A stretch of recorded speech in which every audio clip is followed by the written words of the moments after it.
Good evening. मेरे इस YouTube channel में आप सभी को स्वागत है। तो आप लोग के लिए हम कुछ एनएम का इम्पोर्टेंट क्वेश्चन लाए हैं।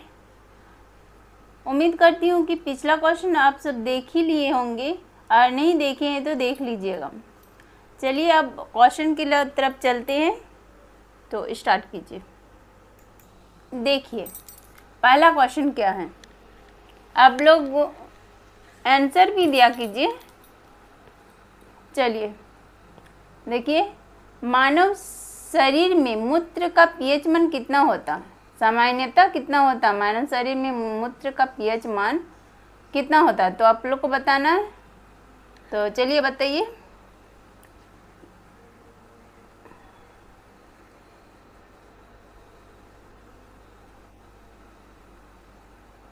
ठीक, इसमें देखिए यहाँ सामान्य पीएच मान कितना होता है मूत्र का। ठीक है, तो इसका सही आंसर क्या होगा? 6 से 7 के बीच। ठीक है, ऑप्शन नंबर सी इसका सही आंसर होगा, ऑप्शन नंबर सी। अब नेक्स्ट क्वेश्चन देखिए।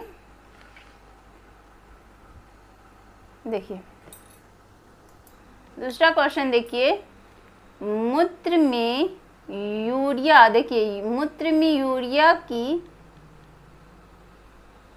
उच्च मात्रा किस रोग का संकेत देता है? तो इसमें क्या पूछ रहा है कि मूत्र में यूरिया की मात्रा जो है किस रोग का संकेत देता है? उच्च जो मतलब ज़्यादा हो जाता है, यूरिया जो ज़्यादा हो जाता है तो वो किस रोग का संकेत देता है, कौन सा रोग होता है? ठीक है, तो इसका सही आंसर क्या होगा? तो आप लोग बताइए। तो इसका सही आंसर किडनी फेलियर होगा। ये किडनी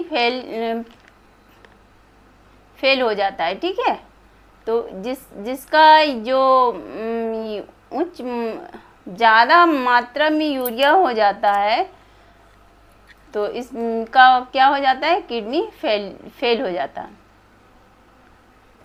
अब नेक्स्ट क्वेश्चन देखिए। मनुष्यों में मूत्र उत्पादन की प्रक्रिया को क्या कहा जाता है? क्या बोला गया है? मनुष्य में मूत्र के उत्पादन की प्रक्रिया को क्या कहा जाता है? तो आप लोग बताइए इसकी सही आंसर क्या होगा? तो इसका सही आंसर डी होगा। ठीक है, मूत्र उत्सर्जन होगा। इसका सही आंसर डी। अब नेक्स्ट क्वेश्चन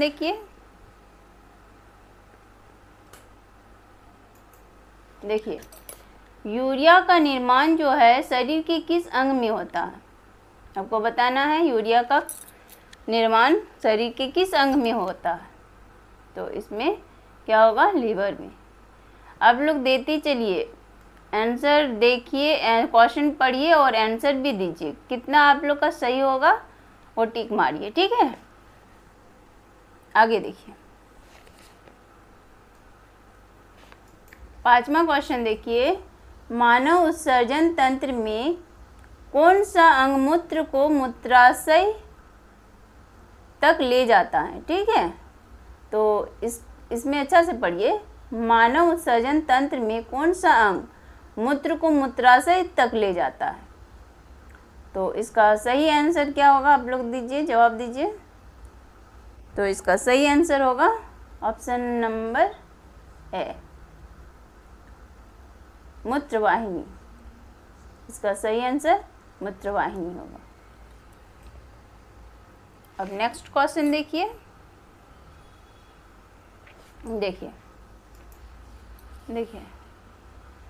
महिला में मासिक धर्म चक्र कितनी दिनों का होता है? इसका मासिक चक्र जो है ये महिला में कितनी दिन तक होता है, कितने दिन का होता है? ठीक है, कितने दिन बाद फिर आते रहता।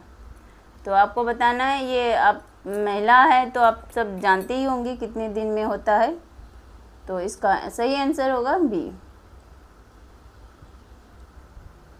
28 दिन। सही आंसर 28 दिन। अब नेक्स्ट क्वेश्चन देखिए,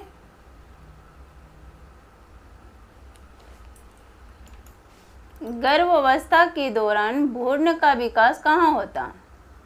गर्भावस्था के दौरान भ्रूण का विकास कहाँ होता है? तो ये इजी क्वेश्चन है। चलिए बताइए, आप लोग कमेंट करके कॉपी में लिखिए और देखिए कितना सही हो रहा है, और बताइए कि कितना मेरा, मतलब लास्ट में बताइएगा कि कितना मेरा सही हुआ, ठीक है। तो इसका सही आंसर क्या होगा? इसका सही आंसर होगा गर्भाशय में, ऑप्शन नंबर सी। अब नेक्स्ट क्वेश्चन देखिए,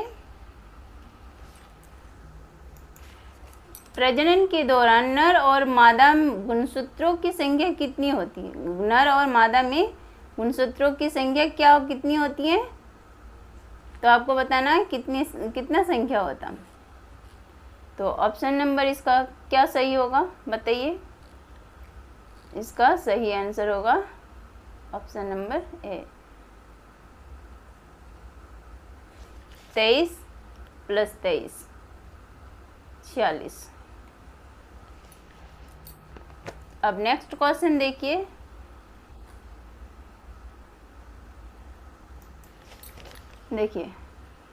महिला प्रजनन तंत्र में भ्रूण की जुड़ाव किस अंग में होता है? किस अंग में होता है? तो बताइए, महिला की प्रजनन तंत्र में भ्रूण का जो जुड़ाव होता है वो किस अंग में होता है? तो बताइए सही आंसर क्या होगा? सही आंसर सी होगा, ठीक है। गर्भाशय में। कहाँ होता है? किस अंग में होता है? तो गर्भाशय में ही होता है, ठीक है। अब नेक्स्ट क्वेश्चन देखिए,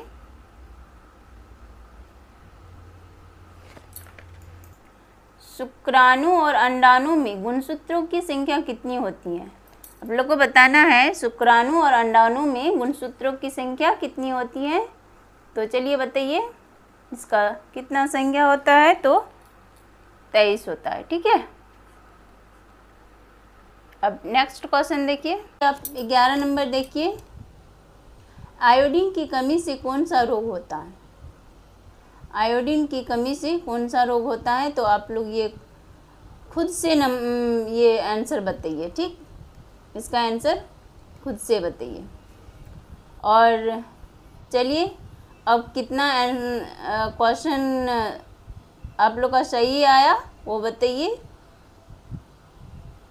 10 क्वेश्चन करवाएं, कितना आंसर सही हुआ आप लोग बताइए, कमेंट में बता दीजिए कितना नंबर लाएं, और इसका जवाब तो आप लोग को खुद से देना है।